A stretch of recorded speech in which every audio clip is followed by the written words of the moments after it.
you, Matthew. Thank you, everybody, for inviting me. And I'm here representing the Optimate Consortium. I'm just one of the people involved in it. So we also see at the end the list of all names involved in this.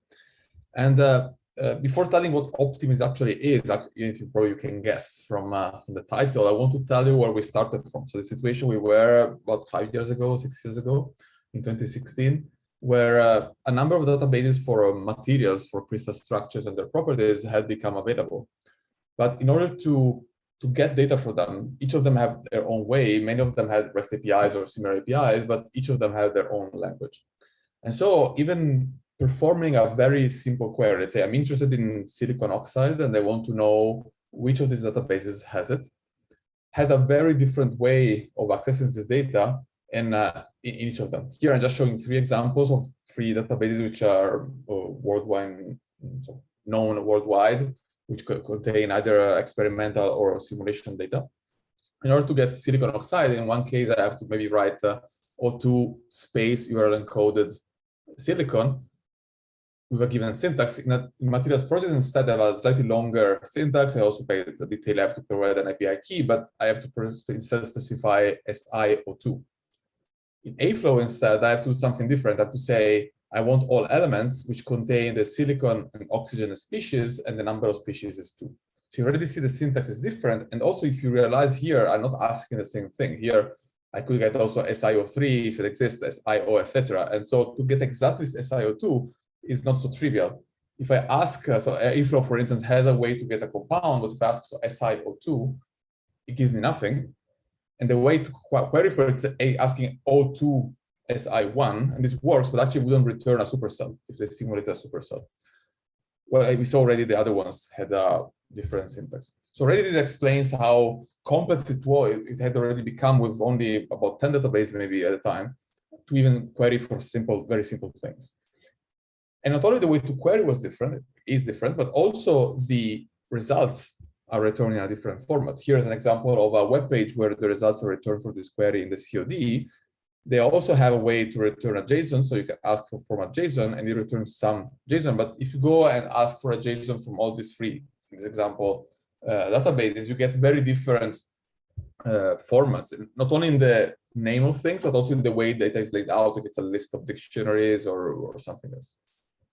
And so starting from this, now what we managed to provide collectively as a community is what we call Optimate, which is a single API standardized across all database providers in order to access data, in particular on crystal structures at the moment, where we are expanding on more properties, as I'm going to mention later on. So what is Optimate? Optimate is an acronym for Open Databases Integration for Materials Design.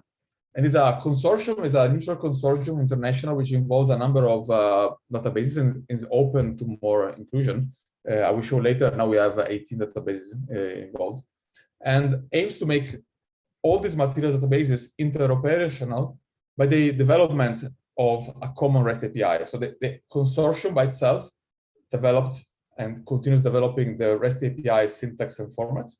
And also you will see a number of software tools to facilitate the development of clients and of servers to serve the data. And so now the complex graph we saw before, where every REST API was different, now becomes a bit like this, where you can, from any device, from any computer, you can ask data for all of these databases through the very same API. So I just want to give a glimpse into how the syntax works. Of course, that's the specification is pretty long and the time, so I just want to give you a sense of what happens now. So now every server, every what we call provider, like a materials project, Aflow, COD, etc., we mentioned before, I will show later a few more names, can serve the API at their URL. So the first part of the URL will be the URL of the service. But the final part, the part of the query, is the same. For instance, if you want to do the same query as before, you want to get SiO2 structures, you just ask for version of the API, which is the one we currently have in support. You want to get all structures, and you can specify filters with a syntax which is fully described. And in particular, in this case, you can say chemical formula reduced equal to O2 Si. And this would exactly return all the SiO2 or supercells, let's say, structures which are contained in a given database that I'm querying, which depends on this first part. So the filter format is the very same for all databases. This query, you run it on all the databases, will give you the results for that database. And also the response, which is not going to show you here, but you can find in the paper on the specification, has the very same format. You get a list of objects which have the same format, which is fully described. In addition, the query language is quite actually, say, advanced and allows to do relatively advanced queries. Here I show three different refinements of the query, of a given query. And I will show you later how actually in the paper we will run these three queries on all the databases which were available at the time of writing the paper, and we got the number of results for each of them with the very same query.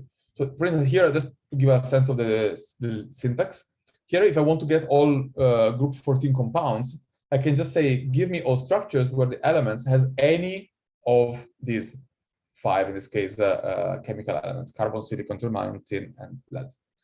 Let's say now we want to refine it a bit. Okay, I want to get anything which contains these elements, but actually I only want binary, so things with 2 different elements. Then I can just do AND and use this additional filter, which is I want just to have 2 different elements in the structure. Or a different variant could be I want actually to discard an element and focus on ternary materials. And so now you see the syntax has any of these elements and does not have lead, and has 3 elements. It's a kind of different syntax to do the same thing. Okay, and this is just to say this is a bit different than just dropping it here, because these are really saying if I have a carbon lead compound, if I just drop it, I would still get it because I'm querying for carbon. By asking explicitly not to have lead, I'm really dropping everything which contains lead because maybe it's toxic and I don't care about it. Again, this is just one slide of the syntax to give you a glimpse of how the syntax works. And again, let me stress this works for any of these databases in the same way.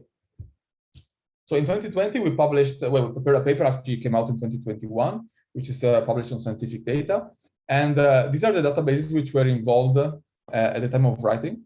And actually, as I mentioned before, we ran the 3 queries I mentioned before for these databases. And this is the number of results which each database return. I mean, these databases are very different. Some are a collection of experimental results. Some are a collection of simulation results. Others are very specific on a topic. So you shouldn't, so the number of results in each database is not a figure of merit of the database quality. Maybe this query, maybe there is databases which focus on lithium, so you don't get a certain number of results. So this shows that, again, we have simple bash script which queries these 3 queries times 9 databases. We could get this number in a matter of minutes.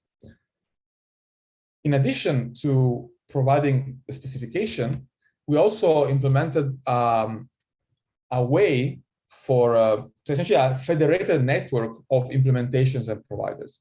So there is a list of providers, and any person who wants to has a database of materials and want to serve it via the common REST API of Optimate can just go in this registry and register their provider with a simple pull request, just to add a JSON indicating the base URL and your name. And essentially this would automatically generate a page like this, which gets updated, which shows all the list of registered providers in the dashboard. You can see if each of them has multiple sub-databases, maybe you have one on lithium, or one on batteries, one on silicon crystal structures, etc.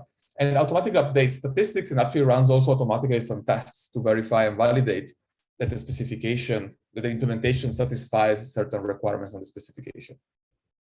And so here you can see this, you can just go online and you will see this is kind of the current status. We have 18 providers which serve over 17 million structures collectively. This might include some duplicates across the database, of course, but just to give a sense of what we were able to achieve from 2016 when we started until today. And as I said, this is something growing, and we are very happy if any of you is interested to serve their data through the same API. So to give an overview of what Optimate 1.0 was, and then I will show you what we're doing now and going forward. So 1.0 is the version we released and which is described in the paper. You can find in the GitHub repository, which contains the full specification, including all user issues and GitHub pull requests to discuss further improvements. And we have monthly meetings where we gather together and discuss certain features which we believe needs to be improved or extended. In particular, it includes a very detailed REST API specification, It's about 20,000 words. It's kind of long, but very detailed and specific. It's based on JSON API, and there's a machine readable Open API 3.0 schema. As I said, as what I already mentioned in the previous slide, there's a federated provider list, which anybody can join. And there is API validation beyond OpenAPI through a specific number of tools, which I'm going to mention in a moment. Essentially, besides already providing a standardized way to represent crystal structures, it also already provides a way to represent bibliographic references and links between structures and references. Here's a very well-defined grammar and filter language, which has which is well specified and committed to the repository. There are endpoints in the API, which we call /info, which are introspective, allow to know what a given endpoint, which features it supports, because some features are optional, and so you can discover which features a given provider supports. You can negotiate the version, so this will also support future versions to be easily discoverable. And the response format is quite strict, but as in the specification, we specify ways to extend the response in a provider-specific way. Let's say I have a provider which computes specific properties on materials. There is a very standard way to provide provider-specific data. Let's say I want to provide XRD data, I want to provide computed properties. There is an easy way to provide those. And actually, this is a pathway to the extension of the library, because providers can experiment with new data they can serve, and this can eventually converge into a new version of the specification. As I mentioned at the beginning, beside the specification itself, a subgroup in particular led by Matthew here developed a set of software tools in Python, which is called Optimate Python Tools, which is an open software set of code, if you want, which both allows you to spin up a new server with no code. Essentially, you can just put your data, and it will is built with Pydantic and Fast API, and automatically generated the Open API schema, and allows you to serve data, which is already implements the conversion from the query language into a number of specific implementation like MongoDB and Elasticsearch. It's already, the specific implementation is used actually by a number of providers, which are listed here: Materials Project, Nomad, 2D Matpedia, and Materials Cloud. In addition, the Python tools provide also tools for validation of remote implementation, and also a library for client development. And I'm going to mention in the next slides already a few clients which are already being developed by the Optimate Consortium. So as I said, Optimate Python tools, and this is about serving the data, but of course, then you want to have clients be able to get the data. Now, since the specification is the same for all of them and just is based on REST APIs, you can use just curl and implement your own client. But of course, it's a clear case where developing common clients is very valuable. The first example I want to show you is available at this URL, and this allows you to essentially gather together responses from a number of available implementations. So it will get the list of providers for the provider list. And once you do a query in the query language, it will essentially gather together the responses from all different databases. This requires, however, to know the query language, so you can type in the actual filter. At the same time, on Materials Cloud, we've been developing, actually Casper Andersen, who now in Sintef, has been developing a client which is actually based on Jupyter and deployed via Voila, which allows actually, is a graphical client, so allows you to search again through any of the databases which are serving Optimate, the REST API. And with a graphical interface, for instance, you can search for all structures, including sodium chloride. You can search for them, and what you will get is a list of all structures in a given database. You can get it and download it in a number of formats.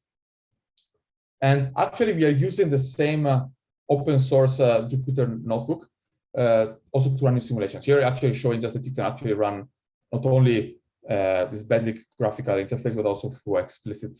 So if you know the syntax, you can write explicit query. But as I was saying, this same interface can also be used, and we are using it in what we call the AIDA Lab, which, if you're interested, you can go and browse here. I won't have the time to discuss. It's again a Jupyter-based infrastructure to perform new simulations through our software AIDA. And here I'm going to demonstrate very briefly in 30 seconds this video where you can run DFT simulations, in particular in this case with the Quantum Espresso software, through the graphical user interface and manage behind the hoods with the AIDA workflow engine, where the input structure can be automatically selected from Optimate. So you see here, I have a number of ways of importing a structure. I can put it as my string. I can select from other databases, but I can also just use the same kind of graphical interface to select from a Optimate server. I can specify my query. It's like a slightly different version of this. This still didn't have the periodic table, but it's the very same client. And once I have the structure, not only I can download it, but actually I can start a simulation with it. And so I will just skip through very quickly, but essentially you can select the CPU you want to dedicate to this. And this will run your simulation. And when it's over, you can just look at the results. I will just skip through. And in particular, inspect graphically results, like in this case, the band structure of this material, which is executing gate. So what's next? We are working on a new specification 1.2, which will include property dissemination and standardization. We are trying to extend to new fields, in particular trajectories in molecular dynamics, extend to the biomolecular field, and also the concept of collection structures like a data set for machine learning. I won't go through all of this in detail. There are a number of tools which are going to be improved, like a gateway to, on the server side, gather all results from different endpoints, way to serve static data. Also, again, Matthew has been developing. But one thing I wanted to mention in the context of this workshop is we've been working also in the direction of semantic interoperability and ontologies. There's been a workshop held virtually but in Shopping last year. And in particular, one key point I wanted to mention is that when we started, we did not create an ontology. Okay, we started with a very pragmatic view. We needed a way to make this database interoperable.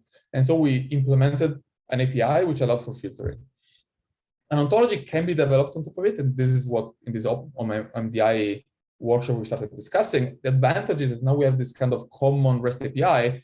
If we put an ontology on top of it, then essentially each database becomes automatically ontologized because they're serving the data in the common API, and the API itself has an ontology behind it. So I'm going toward the end. I just wanted to thank all the people. So the support we got from CICAM and the Lawrence Center for the various workshops. All the databases here, there are the original ones, but there are many more, as you saw, the people who have been very, very actively involved in the various workshops. And here is the list of authors for the paper. I also want to actually thank also Gianmarco Rignanese and Matthew for the first version of the slides.